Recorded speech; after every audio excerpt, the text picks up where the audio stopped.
धनु राशि वालों, चाहे प्राण ही क्यों न चले जाएं, पर अगले 7 दिनों में यह एक महाभूल मत कर बैठना, वरना आपके जीवन में एक महादोष उत्पन्न हो जाएगा। अगले 7 दिनों में इन 2 बड़े ग्रहों ने किया है बड़ा राशि परिवर्तन, और इन 2 ग्रहों से होने वाले विशेष परिवर्तन आपके जीवन में बहुत बड़े बदलाव लेकर आएंगे। लेकिन इसी बीच आपको सावधानी रखनी होगी और अपनी ये 2 चीजें किसी को भी किसी भी हालत में देना नहीं है, क्योंकि यदि आपने ऐसा कर दिया तो ये 2 ग्रहों की नकारात्मक ऊर्जा आपको चारों ओर से घेर लेगी और इनसे होने वाले विशेष लाभ आपको कभी भी प्राप्त नहीं होंगे। जी हाँ प्यारे मित्रों, यह वीडियो नहीं एक बड़ी चेतावनी है। इसे आपको हर हालत में पूरा देखना है, वरना आपकी बर्बादी तय है।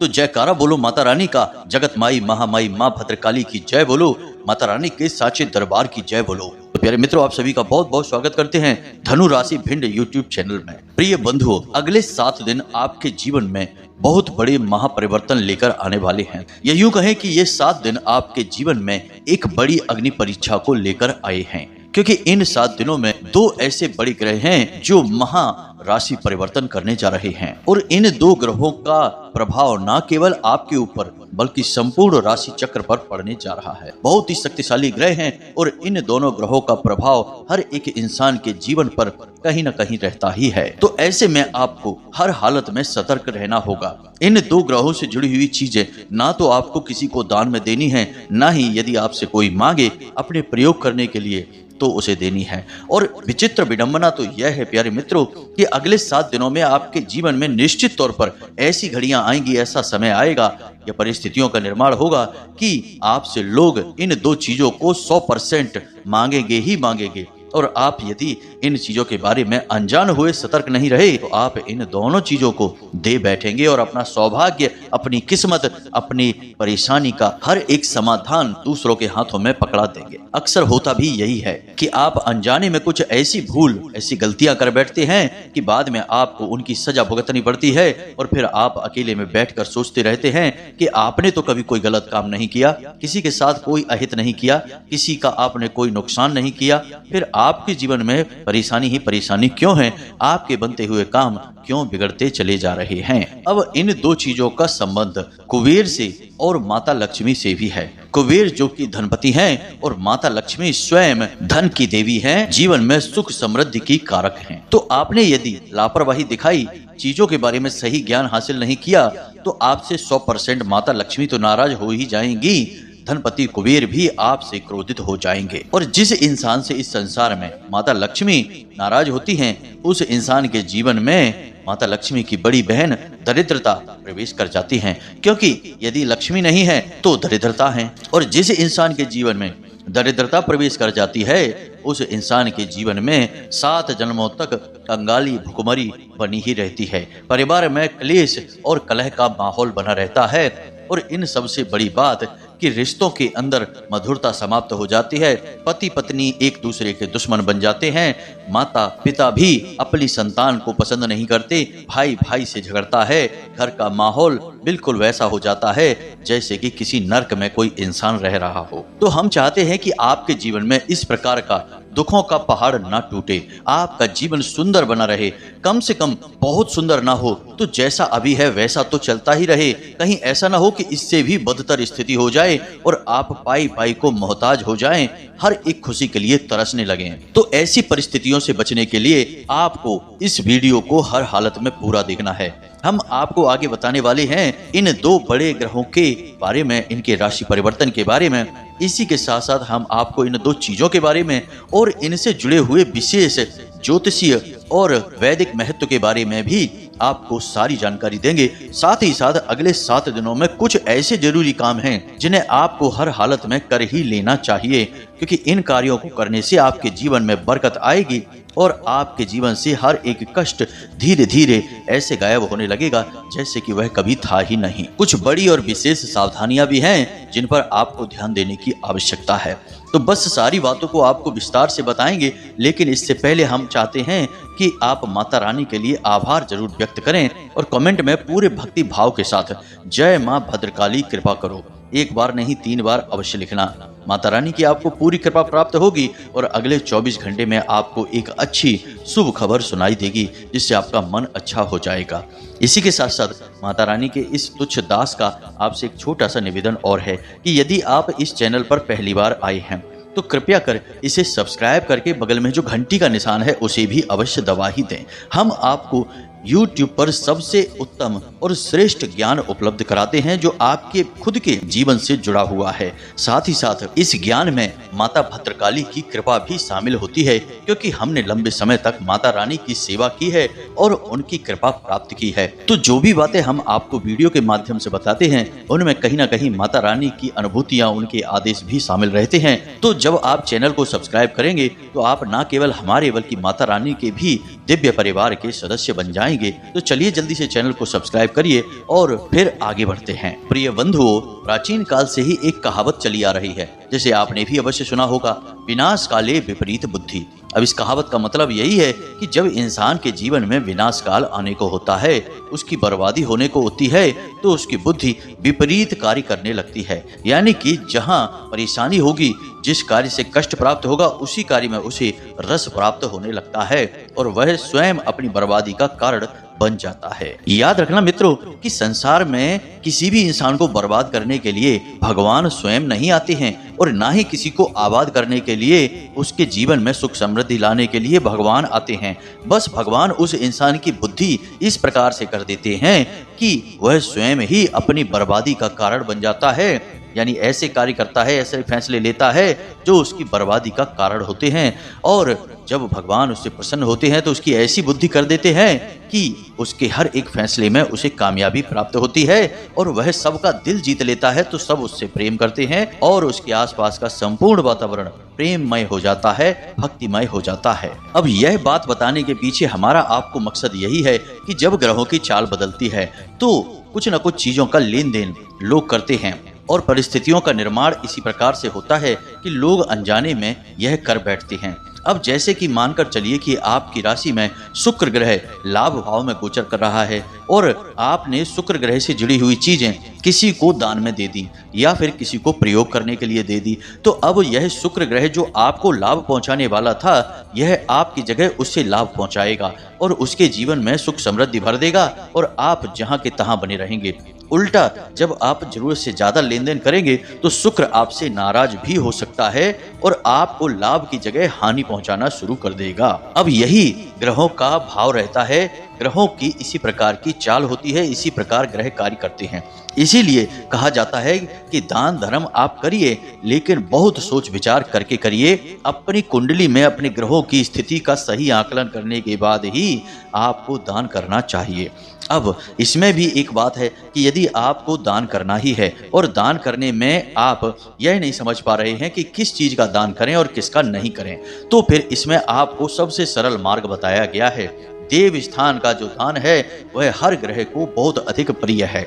जी हाँ मित्रों, तो अब चाहे ग्रह आपके लाभ भाव में गोचर करे या हानि भाव में, किसी भी भाव में गोचर करे, आप यदि किसी ग्रह से जुड़ी चीज देव स्थान पर दान कर देते हैं तो वह आपके लिए पवित्र हो जाता है, ग्रहों की ऊर्जा सकारात्मक हो जाती है और यदि लाभ भाव में ग्रह गोचर कर रहा है तो उसका पुण्य कई गुना बढ़ जाता है और उसकी शक्ति भी बढ़ जाती है, जिससे आपके जीवन में सुख समृद्धि बहुत तेजी से आने लगती है। और यदि हानि भाव में ग्रह गोचर कर रहा है तो फिर चिंता की कोई बात नहीं है, क्योंकि उसके दोष फिर आपको नहीं लगते हैं। इसीलिए आपने अक्सर यह देखा होगा कि दान पात्र केवल मंदिर में ही रखा जाता है या फिर भिखारियों की लाइनें भी आपको मंदिर में ही लगी मिलेंगी, क्योंकि मंदिर में यदि आप इन चीजों का दान कर देते हैं तो आपको बहुत अधिक पुण्य मिलता है, आपके ग्रह सम हो जाते हैं, आपको हानि नहीं पहुंचाते हैं। अब यह बात तो इस समय की है, लेकिन प्राचीन काल में भी जब राजा महाराजा दान करते थे, क्योंकि राजा महाराजाओं में दान की परंपरा बहुत प्राचीन है, लगभग सभी राजे महाराजे दान धर्म में बहुत विश्वास करते थे। तो जब वे दान करते थे तो वे अपने महल में नहीं करते थे, अपने किलों में दान नहीं करते थे। दान करने के लिए वे किसी न किसी देव स्थान पर जाया करते थे, पूजा पाठ और सभी विधि विधान को मानने के बाद, पूर्ण करने के बाद वे वहां पर दान किया करते थे। फिर चाहे वे अन्न दान करें, धन दान करें, वस्त्र दान करें, जो भी करेंगे लेकिन देव स्थान पर ही करेंगे, क्योंकि दान का संपूर्ण फल प्राप्त ही तब होता है जब देव स्थान पर वह दान किया जाए। अब ये जो दान धर्म की बातें हैं, ये हम आपको इसीलिए बता रहे हैं क्योंकि हम आपके स्वभाव को जानते हैं। आप दूसरों की मदद करना, दूसरों की परेशानियों में उनके साथ खड़े रहना, और कोई आपसे कुछ मांग ले तो आप उसे ना नहीं कह पाते हैं, यह आपका स्वभाव है। आप बहुत ही दयालु प्रवृत्ति के इंसान हैं। आप किसी को तकलीफ में नहीं देख सकते हैं। लेकिन दोस्तों, हम आपको यह भी बता दें कि आपकी यह दयालुता आप पर ही कभी कभी भारी पड़ जाती है। दान करने के बाद या किसी की मदद करने के बाद आप खुद अपने जीवन में मुसीबतें मोल ले लेते हैं। जहां आप परेशान नहीं थे, सुख चैन से जी रहे थे, तो वहीं आपने किसी को कोई चीज दे दी, किसी को दान कर दिया या मदद कर दी। उसके बाद आपके जीवन में एक के बाद एक परेशानियां आने लगती हैं। जरा विचार करके देखिए अपने जीवन के बारे में। जी हाँ, हम आपसे ही बात कर रहे हैं। आपने इस वीडियो को देखा है, आप इस वीडियो को देख रहे हैं, और अब आप विचार करिए अपने जीवन के बारे में कि आपके जीवन में ऐसा कितनी बार हुआ है। हम यह नहीं कह रहे कि हुआ कि नहीं हुआ, तो 100% है, लेकिन हम पूछ रहे हैं कि कितनी बार हुआ है। विचार करके देखिए कि आपने जैसे ही किसी की मदद की, किसी को कुछ दिया, उसके बाद आपके जीवन में एक के बाद एक परेशानियां आने लगी, क्योंकि आपने अनजाने में ही अपने ग्रहों को रुष्ट कर दिया, उनकी ऊर्जा को नकारात्मक कर दिया। जो आपके लाभ भाव में थे उन्हें आपने नाराज कर दिया, और वे ग्रह आपके जीवन में मुसीबतों का कारक बन बैठे। तो अब ये तो थी आपके जीवन के बारे में बातें और कुछ चीजों के लेन देन के संबंध में विशेष जानकारी। अब हम आपको जो बताने जा रहे हैं, उन बातों को आपको पूरे ध्यान के साथ सुनना है, क्योंकि अब आपके ग्रह दशा और आपके जीवन में चल रही परिस्थितियों के बारे में बात करेंगे। अंत में हम आपके जीवन के कुछ विशेष समाधान बताएंगे, ताकि आपके जीवन में शांति आ सके, आपकी हर मनोकामना पूरी हो सके। तो सबसे पहली चीज हम आपको बता दें कि बुध, जो कि बुद्धि के और व्यापार के और वाणी के कारक ग्रह हैं, आपके लिए लाभ भाव में गोचर कर रहे हैं। अब इनकी वजह से आपके जीवन में धीमे धीमे उन्नति की शुरुआत हो चुकी है। जहां आपके जीवन में पैसे को लेकर बहुत मारामारी थी, क्लेश था, अब धीमे धीमे वह शांत होने लगा है। अब रातों रात तो कोई बड़ा चमत्कार नहीं हो जाएगा, लेकिन धीमे धीमे सारी परिस्थितियां नियंत्रित हो जाएंगी, आपके अनुकूल हो जाएंगी। तो अब ऐसे में आपको बुध ग्रह से जुड़ी हुई चीजों का दान नहीं करना है, किसी को भी देना नहीं है, चाहे कोई आपसे कितना ही मांगे। तो अब कौन सी हैं ये चीजें, जरा ध्यान से सुनिए। मान लीजिए कि आप कहीं पर मंदिर जा रहे हैं और आपने फल दान करने का विचार किया। फलों का दान लोग करते हैं अक्सर, तो आपको कोई भी ऐसा फल दान नहीं करना है जो हरे रंग का होता है। जी हाँ मित्रों, जरा भी हरा रंग यदि किसी फल के अंदर है तो उसे आपको किसी कीमत पर भी दान नहीं करना है, क्योंकि यह बुध ग्रह का प्रतीक होता है, खास तौर से केले का फल। जी हाँ मित्रों, आपको यह किसी को भी दान में नहीं देना है। इसी प्रकार यदि आपसे कोई मांगे तो मूंग की दाल आपको नहीं देनी है, बैगन किसी को नहीं देना है, हरे रंग का वस्त्र किसी को भी ना तो प्रयोग में देना है ना ही दान में देना है, और इन सबसे बड़ी बात कि गले में पहनने वाली किसी भी वस्तु को आपको किसी को नहीं देना है, क्योंकि वह स्थान बुध का होता है। जी हाँ मित्रों, तो आप गले में जो भी धारण करते हैं, जैसे गले में आप कोई भी माला पहनते हैं, कोई लॉकेट पहनते हैं, या फिर आप इस चीज को किसी को देना चाहते हैं, तो अभी ना दें। 7 दिनों तक इस चीज को लेन देन में ना लें, वरना यह बुध की स्थिति को आपके लिए खराब कर देगा। अब इसके स्थान पर आप कुछ कार्य कर सकते हैं, जैसे कि आप गणेश जी के मंदिर में जाकर हरी घास की, यानी कि जो दूब होती है, दूब के छोटे छोटे गट्ठर बनाएं, बिल्कुल जरा जरा से, जिसमें कि दूब के 11 या फिर 21 तिनके हों। ऐसे तिनके के आपको 5 गट्ठर बनाने हैं, और लड्डू के भोग के साथ गणेश जी को दूब के ये 5 गट्ठर आपको अर्पित करने हैं। यदि आप ऐसा करते हैं तो आपके व्यापार में दिन दूनी रात चौगुनी तरक्की होगी। जी हाँ मित्रों, गणेश जी को मोदक और दूर्वा का प्रसाद बहुत अधिक प्रिय है, और इससे गणेश जी तो प्रसन्न होंगे ही होंगे, आपके बुध ग्रह भी आपके लिए बहुत ज्यादा सकारात्मक हो जाएंगे और आपकी उन्नति निश्चित है। इसी प्रकार प्यारे मित्रों, आपकी राशि में अभी शुक्र भी लाभ भाव में गोचर कर रहे हैं, यानी कि आपको विशेष खुशियां देने के लिए तैयार हैं। पारिवारिक सुख, स्त्री सुख, भोग विलास, जीवन में ऐश्वर्य, और आपकी समाज में मान प्रतिष्ठा, यहाँ तक कि आपके खुद के स्वास्थ्य, चेहरे की चमक, सभी चीजों के लिए शुक्र ग्रह उत्तरदायी हैं। स्त्री सुख भी शुक्र ग्रह की वजह से ही प्राप्त होता है। तो अब जब शुक्र आपके लाभ भाव में गोचर कर रहे हैं तो आपको शुक्र से जुड़ी हुई चीजें भूल कर भी किसी को नहीं देनी है। कौन सी है ये चीजें, जरा इन्हें आप ध्यान से सुने। यानी कि पौधों का लेन देन लोग करते हैं, यानी पौधे किसी को गिफ्ट में दे देते हैं। तो कोई भी ऐसा पौधा आपको किसी को भी गिफ्ट में नहीं देना है या कोई मांगे तो नहीं देना है जो कि बेल वाला पौधा होता है, यानी कि जिसमें बेल होती है, तना नहीं होता है। ऐसा पौधा आपको किसी को भी नहीं देना है। सूखे मेवे या फिर सूखे मेवे से बनी हुई कोई भी मिठाई आपको किसी को भी ना तो गिफ्ट में देनी है, ना ही दान में देनी है, और ना ही किसी को यूं ही बिना मतलब में खाने के लिए दे देनी है। इसी प्रकार प्यारे मित्रों, शर्ट यानी कि जो शरीर में कमर से ऊपर का जो भाग होता है उसमें जो वस्त्र पहने जाते हैं, यानी कि शरीर का जो धड़ है वहां पर जो वस्त्र पहने जाते हैं उस हिस्से के वस्त्र शुक्र का सूचक होते हैं। तो आपको उस हिस्से के वस्त्र किसी को भी प्रयोग के लिए नहीं देना है और ना ही दान में देना है। जैसे कि अपनी शर्ट है, कमीज है, कुर्ता है, टी शर्ट है, कोई भी चीज किसी को भी नहीं देना है, किसी कीमत में नहीं देना है। इससे सबसे महत्वपूर्ण परफ्यूम। जी हाँ मित्रों, आजकल परफ्यूम गिफ्ट में देने का चलन सा चल गया है।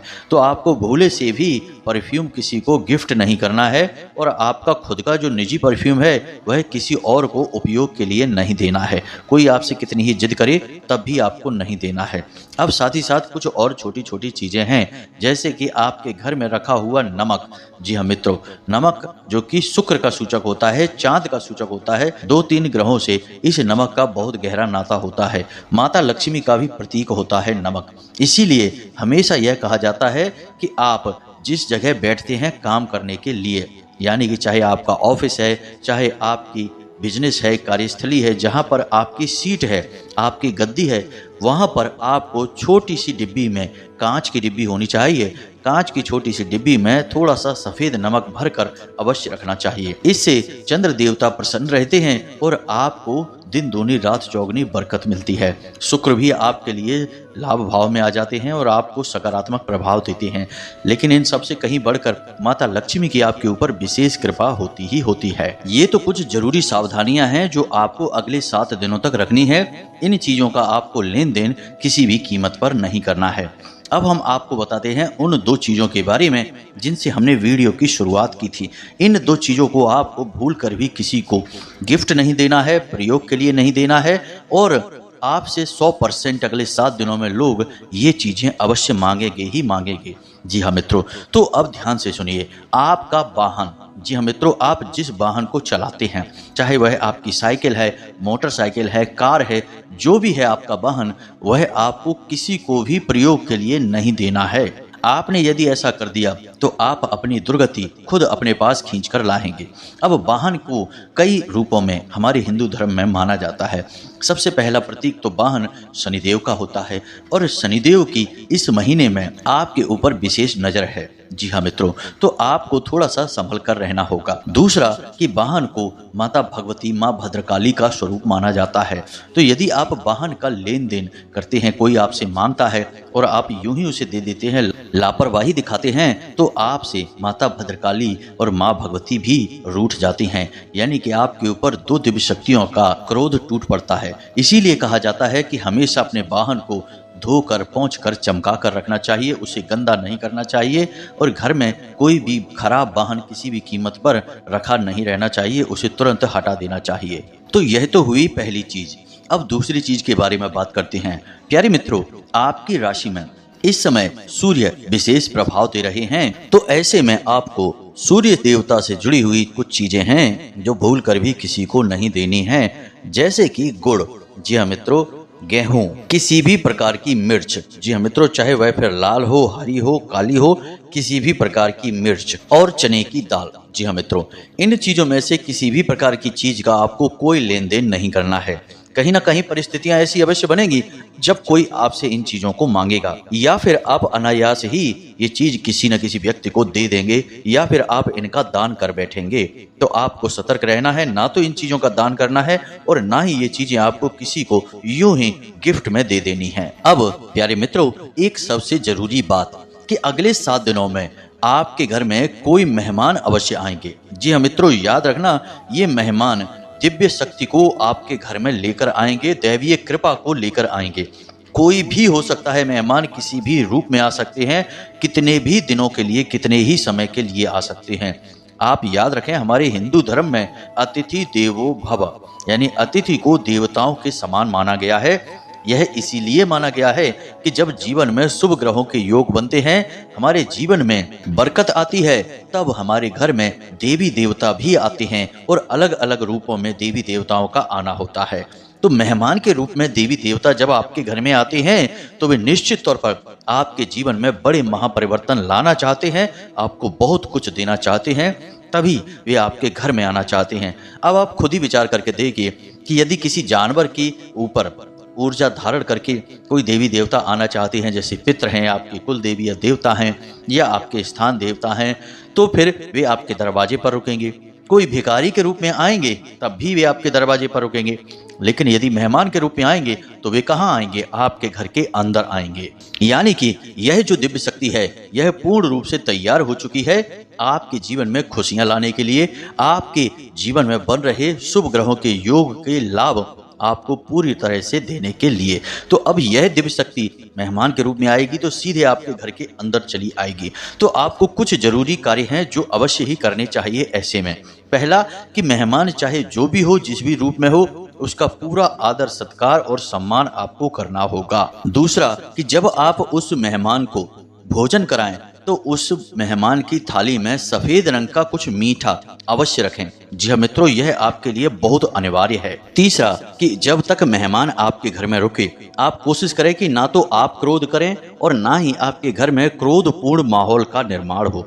जितना हो सके उतना शांति का अनुभव करें और घर में वैसा ही माहौल बनाने की कोशिश करें। चौथा कि जब वह मेहमान आपके घर से बाहर जाए, यानी कि जब वे जाने लगे वापस, तो उन्हें सफेद रंग का कोई वस्त्र जरूर उन्हें गिफ्ट करें, दान में दें। जी हाँ मित्रों, सफेद रंग का कोई भी वस्त्र आप दे सकते हैं, चाहे आप रुमाल दे दें या फिर कोई भी अन्य प्रकार का वस्त्र, जैसी आपकी क्षमता, जैसा आपका भाव हो, अवश्य दे दें।